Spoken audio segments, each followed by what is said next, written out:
but okay. I want to talk about open source, and that may confuse you because this is the Free Software Foundation Europe Assembly, which is of course about free software.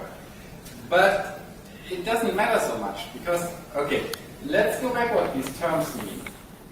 Free software is usually defined by the 4 freedoms, and I'm taking this from the Free Software Foundation Europe webpage, the freedom to produce, study, share, and improve the software, which is like what we're used to, like for example with the Linux kernel, everyone can download it and use it. We can get the source code and analyze it, and we can share it with others, and we can change the source code. For open source, there's a 10-point definition. I have not put on all the points because that would be a too long slide. But if you actually look at them, it says more or less the same. And I like to phrase this as free software and open source are basically the same thing. They're just different ways of looking at the same thing. And usually the idea here is that the term free software is used by people who want to emphasize user freedom, while open source is more from people who maybe focus on what kind of businesses you can build around it and kind of the technological aspects. But it's really, we're talking about the same thing here. And every license that qualifies as a free software license also qualifies as an open source license and vice versa. And sometimes people use the terms FOSS or FLOSS, like for free and open source software or free libre open source software. Now we have a microphone.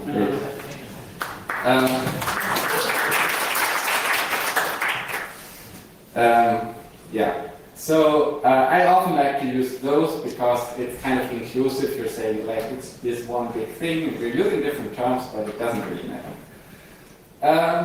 There are also like different kinds of free and open source software. Some licenses have this idea of copyleft, which says, yeah, you can change this, but if you change it and then give it to someone else, they have the same freedoms. So you also have to give them the code.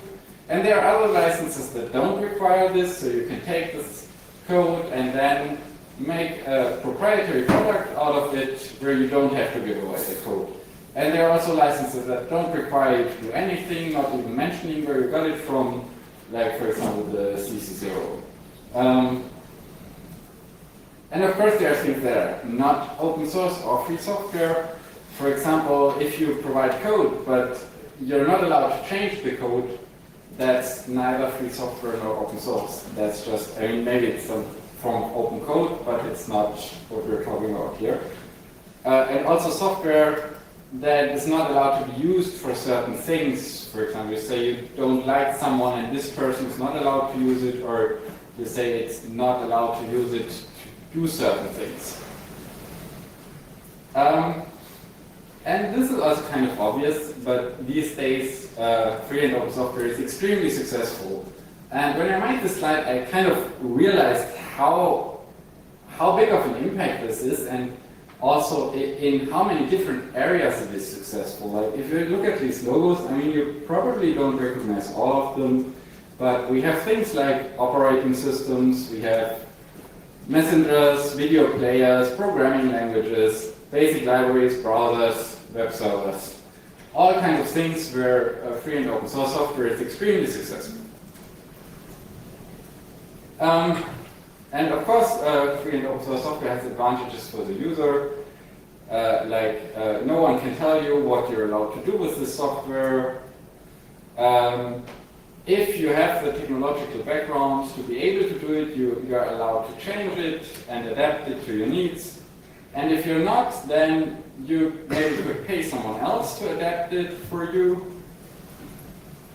And it's also, I think that's a very important aspect, it's more resilient to change. So if you have a company developing a software and then the company no longer exists or they are no longer interested in the product, then it usually just goes away, right? But if it's a free software, then other people can pick it up and continue development.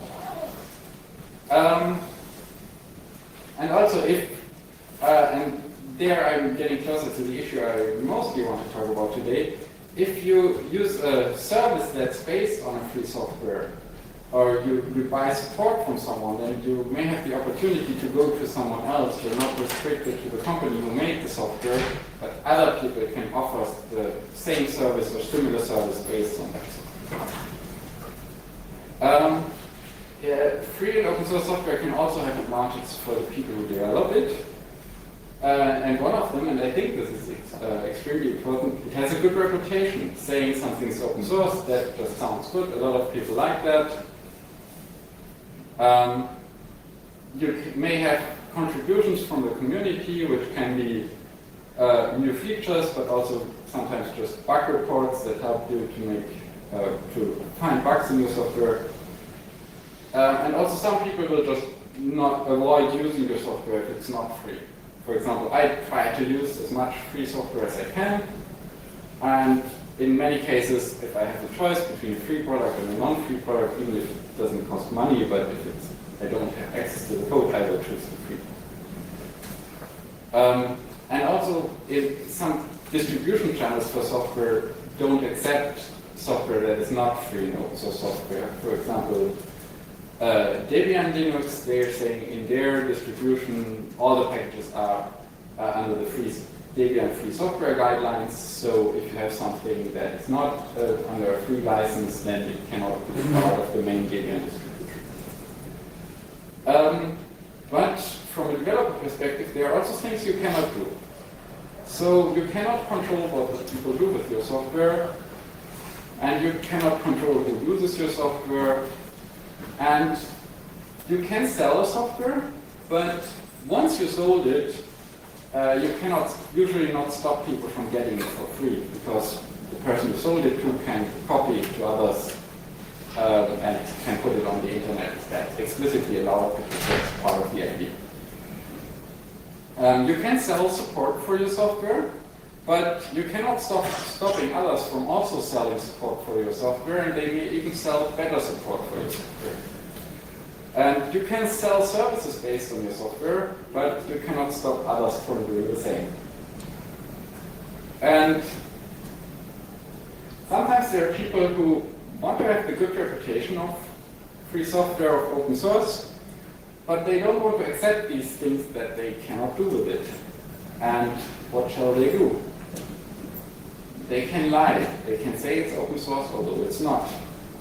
Or they can cause confusion.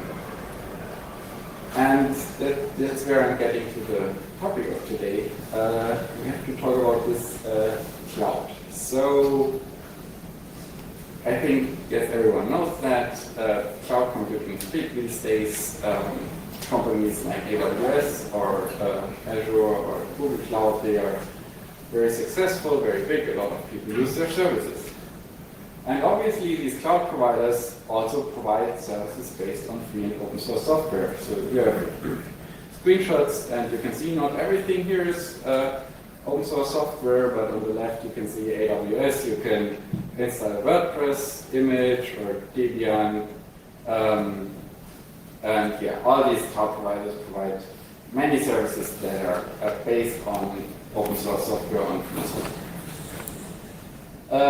And now you can say, yeah, okay, that's kind of normal and kind of expected because, yeah, this software is free, everyone can use it, so AWS, of course, they can use it and they can offer you to use it on their service. Why not? But some people seem to think otherwise. Here's an article on TechCrunch, which has the title, The Crusade Against Open Source Abuse. And this guy thinks that this is abuse when a cloud provider uses free software.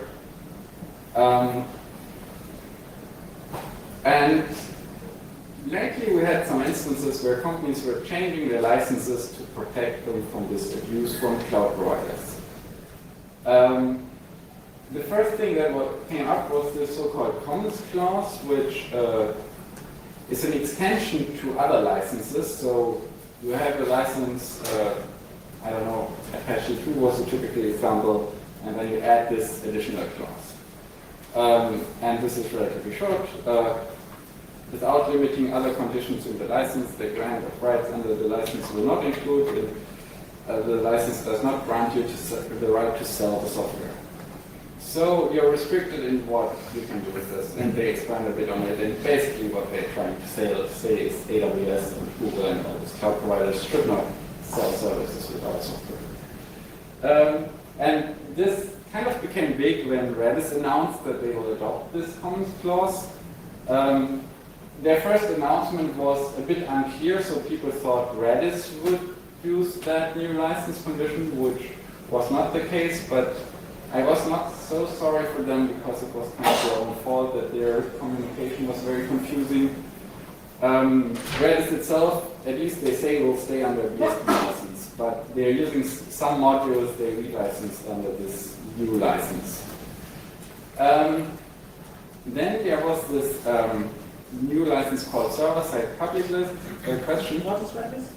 Redis is a NoSQL database, so it's yeah. I don't know. I don't use these things. I heard this is like when you want to use a database, but you don't want to learn SQL.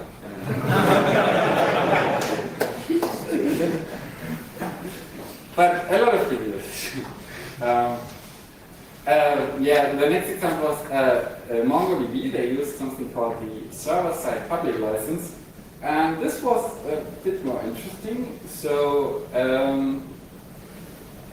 they claim that this is an open source license, and they asked the open source initiative to adopt it. Because like the open source initiative, these are the people who wrote this open source definition, and they kind of have a list of licenses that they say they approve that this is an open source license. This is a bit longer, but so the important thing here is that the idea they have here is that if you offer a service with that software, then everything you use also has to be under this license. Including, they were pretty explicit about this user interfaces, application program interfaces, automation software, monitoring software, backup software, storage software, and hosting software. All such the user can run an instance of the service using this source code you make available. So this kind of sounds a bit like a strong version of copyleft, because we noticed, yeah, if you change Linux, then your changes also have to be under GPL. But it goes much further. Basically, I would say there's no way to fulfill that license, and the only idea is to make it completely impractical. And if you read it exactly, they worded it in a way that it should not apply to normal users, but it should apply to these cloud providers who are offering services based on MongoDB. So it basically has the same intention like this commons clause before. They don't want AWS to sell MongoDB services, at least not without having some kind of extra agreement with them. So they introduced this kind of super copyleft that is practically completely impractical. And for example, this says you cannot run a service on this on Linux, because Linux is released under the GPL, so you cannot relicense Linux under this server-side public license. So so essentially, this is an attempt to kind of hack the open source definition, because what they want is inherently not compatible with the idea of open source, but they are trying to find a way around it. Yeah, there was a third thing, which was the Confluent community license, which was relatively similar to the first example. So they are basically saying you cannot sell a service based on this software. So ultimately, what all these companies want is AWS, Google, Microsoft, they shall not be allowed to compete with us, with our services, because they also, for example, MongoDB, if you look on the webpage, you can get a hosted MongoDB from them. And they want you to buy it from them and not from AWS. That's what this is mainly about. I'd say that this alone wouldn't be something I would be very worried about, because ultimately they could just say, yeah, put that in the license, and then it's no longer open source, and okay. I mean, I want to have more free and open source software, but I can live with if a few projects are no longer part of our community. But what these companies want is they kind of still want the positive image of open source, and that is fundamentally incompatible. They want the good things, but they don't want to have the things that come with it. And what I think they're doing is that they're trying to cause as much confusion as they can, so it kind of sounds like they're still open source. They're not always lying, so for this comment clause, there's a web page and there's an FAQ, and it's pretty explicit. There's a question, is this open source? And it's no. It expands a bit on that, but that's clear. Yeah.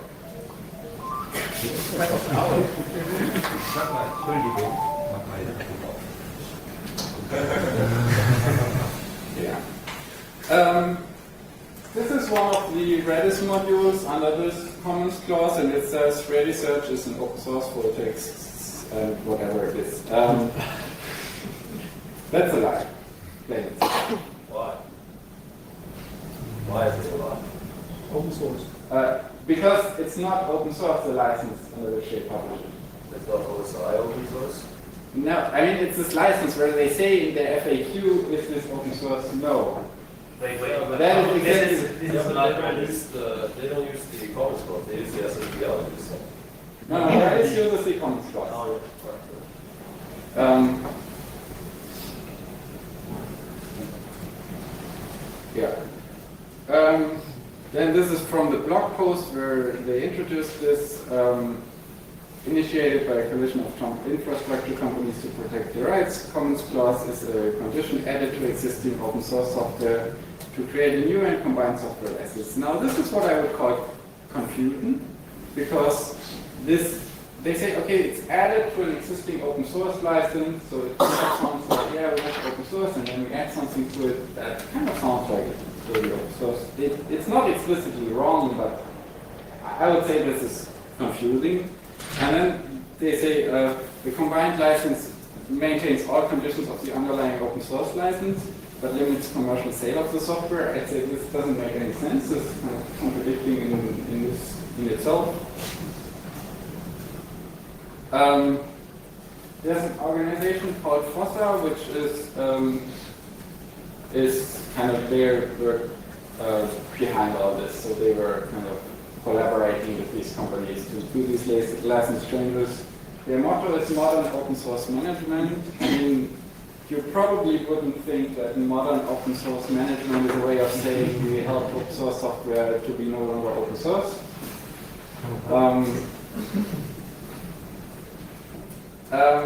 This from Confluent, they basically say this is irrelevant for you because, like, I mean, for those who aren't commercial cloud providers, 99.999% of the users of these projects, that's no meaningful restriction of what they can do with the software. What they're trying to say is, yeah, I mean, if you're AWS, then you're affected by this, but you're not. I mean, nobody here in the room is probably the CEO of AWS, so it doesn't really affect you. But I mean, this is, they're trying to tell you this is, I mean, maybe it's not technically open source, but it's not really relevant for you. But I think this is bogus because you may not be AWS, but you may want to use them, right? You may be a customer of them. And I mean, I don't know who here in the room is using AWS or Azure or Google Cloud. I mean, it's the wrong audience, but still like that.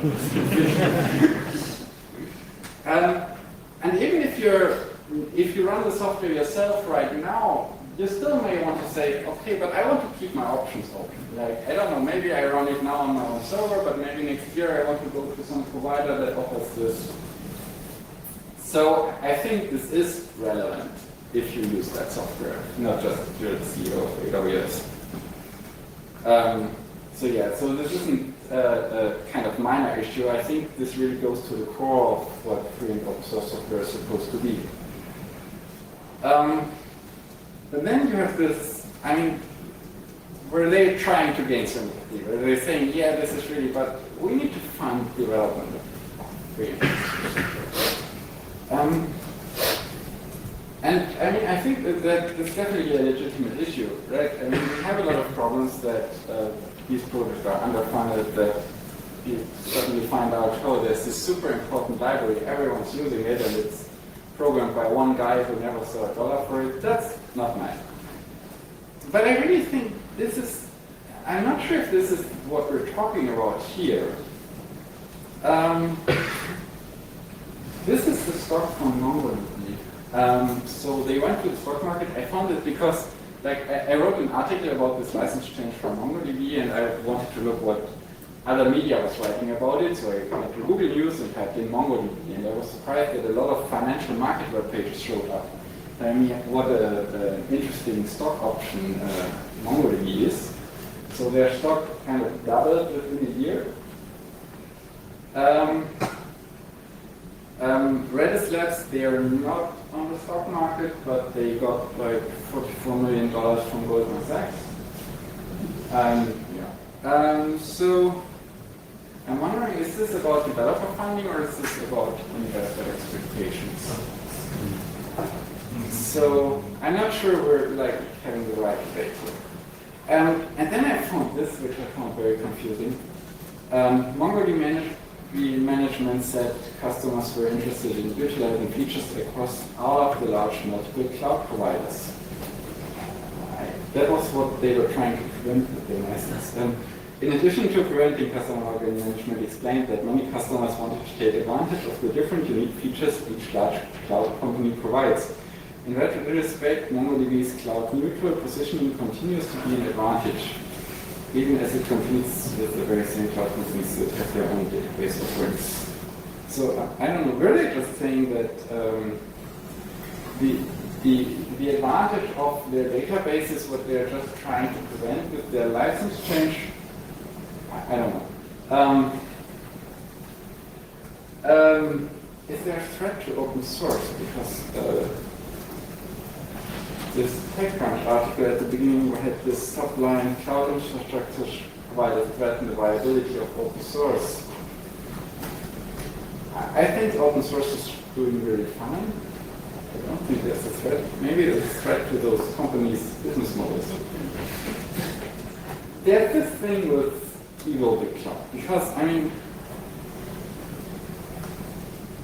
one thing they're also trying to do a lot, they're trying to gain sympathy by saying this is the big Amazon, Google, the big bad companies. But I really think this is a frame that doesn't really get to the issue, and that shouldn't really matter, because whether you like Google or whether you like Amazon is completely irrelevant if we're discussing what open source is. So yeah, a few conclusions. I think we should demand clarity and reject confusion about the terms free software and open source. Something either is open source or it's not, and there's no in between. And you can be part of that community and you can leave that community, but yeah, you cannot have it both ways. We should talk about better funding for free and open source software. But I don't think not publishing free and open source software is a way of funding open source software. And in general, I think free and open source software is doing fine. Yeah.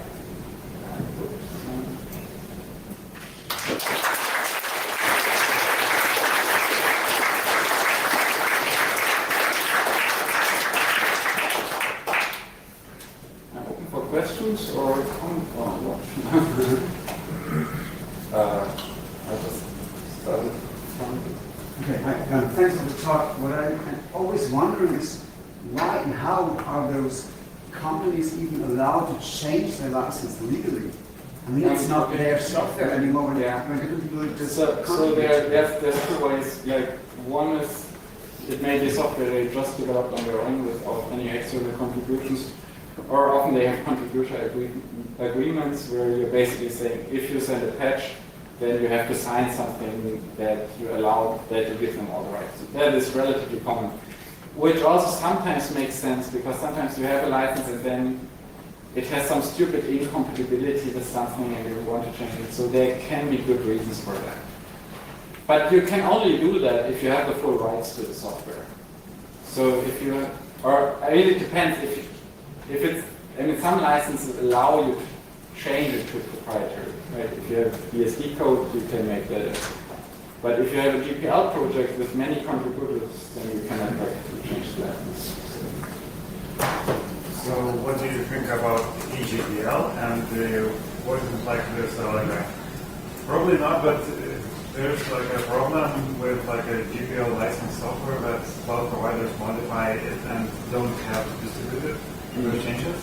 And AGPL prevents that, but the company said that AGPL is not really well enforceable for them, so they chose the scratch. No, I mean, so okay. So, I mean, the general idea of AGPL is that if you offer a web service or some network service, then the same copyleft things apply like if you sell a GPL software. Because very often the software you're using is not running on our own machine, so AGPL tries to tackle that. I think it's largely irrelevant to that debate. Because, I mean, I think MongoDB was AGPL before. And, I mean, Amazon is not violating their license.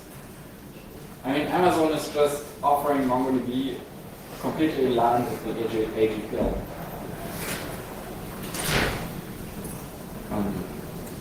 Yeah. Could you go back to the slide before the conclusion and before you went? Well, you wrote conclusion one slide and instead before that. Yes, that's one. Yeah. So exactly, like I absolutely agree with this. But earlier when you were talking about the SSPL, you mentioned that the clauses mentioned they are impractical.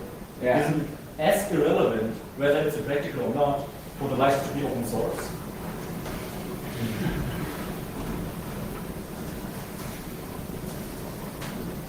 I mean, I guess this is a tricky issue because I think we haven't had this before that people were kind of trying to hack the definition. But I think open source is not kind of a technicality, but it means something for user freedom. And if you say you as a user are allowed to offer a service with this, but in practice you can't because it's not possible, that's kind of, so I feel this is kind of cheating. I would imagine, like, just imagine, like, it is actually possible, what that would mean for us. Like, imagine, like, actually Amazon would now open source all the management software. It would be absolutely amazing if you could use the same API and the same infrastructure they have built internally on top of the Linux kernel, for example. Huge patch set on the Linux kernel that they are not releasing. And all the software that they have built around that, and the company exists only because of that. But I mean, it's not saying that you have to release it, but they say you have to release it under their license, which means, for example, for the Linux kernel, you cannot do that. Okay, yeah, that was actually another question. So that's written in the license. I haven't read that yet. They say that you have to release it under their license. Okay, yeah. Anyone? Just a small question to clarify on the clause. Because of the comments clause. So it restricts really the cloud business, but it still would, it would still allow products to be sold unless they're solely built to provide. Google and Amazon in practice, this license doesn't suit them, they could actually just pay some money. Yeah, if they get an agreement, yeah, sure. But that's kind of not what I'm interested in because, like, my perspective is the free open source community. If Google and MongoDB get to some agreement, yeah, but my point is I don't want MongoDB to confuse the public in, yeah. I'm not sure who was first. When the license is changed, do the old revisions keep the old license? Yeah, sure. If something is released under license, then this gives you the right to it. So you can always fork the old versions and continue. And I guess that will happen for some. The AGPL was released in 2007, I think. Like you said before, MongoDB used to be licensed on this and they changed to the SSPL. Do you think one of the problems is, and the GPL3 was even earlier than this, I think one of the issues is maybe that there hasn't been, it doesn't look like there's much innovation in terms of like a GPL4 or the successors to the AGPL that fixes any concerns that these companies have. One of the complaints in the OSI mailing from the software conservancy mailing list about the SSPL is there wasn't any community drafting for this license. Do you think there's any scope for some other, like a AGPL Plus or something? I mean, the question would be what that would be, because I think fundamentally, if your license is a free license, then I believe AWS can sell services based on it. So I don't think within the idea of free and open source software you can have a license that gives these companies what they want. Yeah. Yeah, like you gave your assessment somehow that like you think that open source free software is doing fine, but at the same time you're like presenting some cases in which we are open PGP was not doing fine. I mean, they have funding now. Right, now they do, but like so. I guess so. What is your proposal for like funding more? I guess maybe that's a discussion. Yeah. Okay. I mean, I thought, but I felt that would quickly get out of hand and get its own talk. I mean, what I think the most promising things are. Many of these things just come out of companies that use some project and then just release it. The other thing is, I think there is a certain willingness in these large companies to fund projects they depend upon. We should try to push that further. I mean, the idea that if you're a large IT company that profits from open source all the time and in many different places, and it's also like often not a lot of money we're talking about, right? I mean, funding one person is irrelevant for Google. So my hope there would be that we can get more to a situation where not just software companies, but all companies, we have this idea that, yeah, they pay something back voluntarily, and ultimately we won't stop them from it. That some won't do it, but that is kind of a, yeah. Yeah, so if I understand, the root of the problem was the introduction of common clause, right? That was the first example. Yeah, that's where I got lost. Yeah. So which one of the four freedom the common clause breaks? Because it must break one. Yeah. Otherwise there's no problem. I guess you cannot use it how you like it. What do you mean how you like it? Yeah, I mean, it's 4 points and one must be. Yeah, I mean, I just put the verbs, but if you read the whole text, it says that you can use it for any post that you want.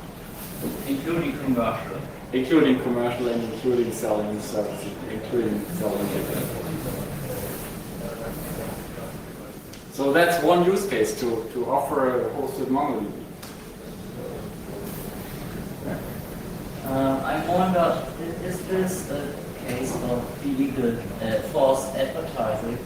Because if I say my software is free and open source, but in fact it's not, and I'm a company, and I say that in my advertisement, so this sounds like false advertising to me. So I mean, I'm not a lawyer. These companies may be suable for saying their software is free and open source, but in fact it's not. It's a lie.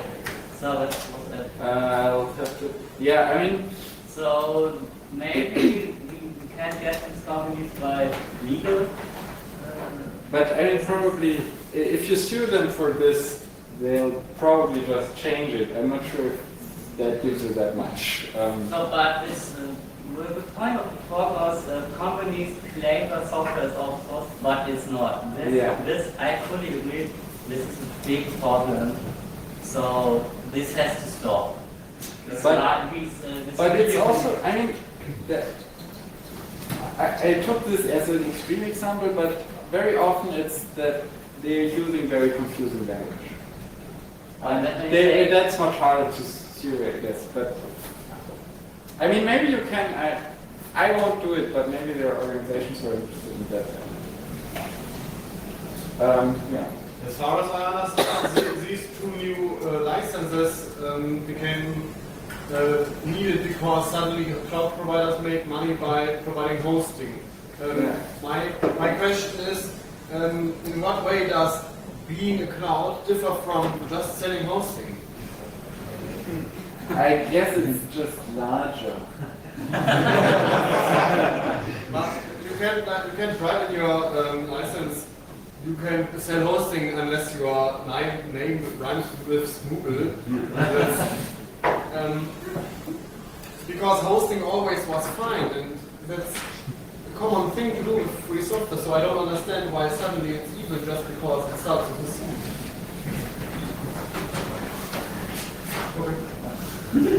Yeah.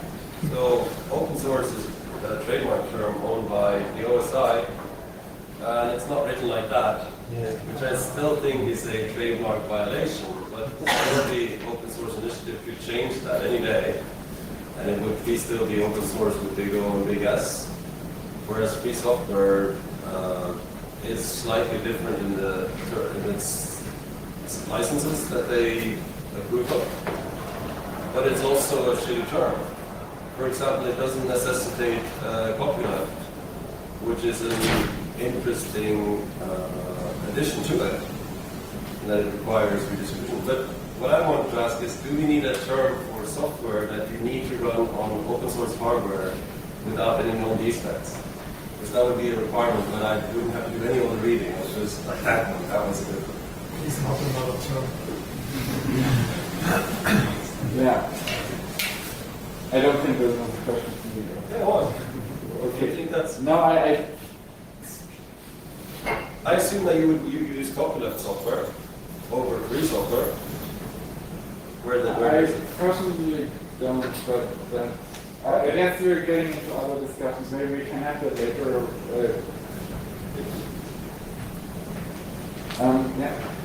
Yeah, thanks.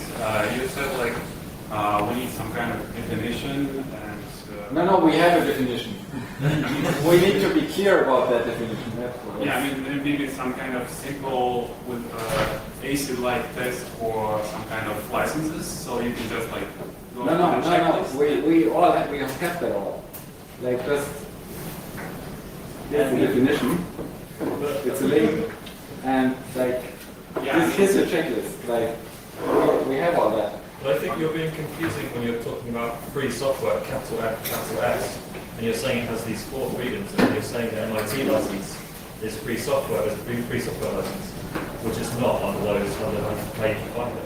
Why is it not? Because it doesn't require that you maintain those freedoms. Yeah, but that's not part of the definition. I mean, we're getting into technicalities here, but I mean, even the Free Software Foundation has always accepted that these permissive licenses are all part of the free software family. That's kind of different flavors of free software. The OSI and the SFF also have lists of licenses that they accepted. So, and you can be quite sure a license that is approved by the OSI and the SFF is definitely a FOSS license. You can look it up online. Can we do it in order? I would just phrase it as a company struggle between the company that is open source and the companies that happen to produce open source products. Because it seems to me that it's an industry that is coming of age and the management is coming of age. And it uses all the same tactics that any emerging industry uses. So you try to grow and then you kick out your competitors. So the terms open source are just playgrounds for those management people. And the thing is not to get confused on internal struggles at this point and just like try to stay the line and act as a company and not as a movement. Yeah, I guess that was no question, but